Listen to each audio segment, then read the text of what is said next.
بسم اللہ الرحمن الرحیم۔ السلام علیکم مفتی صاحب، سوال یہ ہے کہ ہمارے عمر گروپ کے ایک ساتھی کی طبیعت بہت خراب ہو گئی اور ہم پہلے مدینہ آئے ہیں۔ کیا وہ ساتھی بغیر احرام کے ہمارے ساتھ مکہ جا سکتا ہے اور بعد میں مسجد عائشہ سے عمرہ کر لے، یا پیر دم دینا پڑے گا؟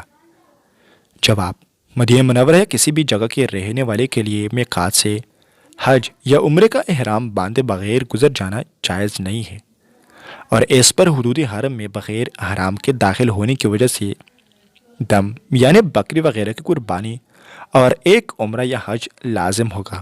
البتہ اگر وہ شخص واپس اپنے یا دوسرے میقات یا کسی بھی میقات کے محاذات میں جا کر احرام باندھ لے تو اس سے دم ساقط ہو جائے گا۔ لہٰذا صورت مسئلہ میں وہ بیمار شخص مدینہ منورہ میں کچھ دن صحت یاب ہونے تک انتظار کرے، لیکن اگر کسی شرعی اور قانونی مجبوری کی وجہ سے انتظار نہیں کر سکتا ہے تو بغیر احرام کی حدود حرم میں داخل ہو اور قریبی میقات مسجد عائشہ سے عمرے کا احرام باندھ لے تو دم ساقط ہو جائے گا۔ دارالعلوم رفتائل، کراچی۔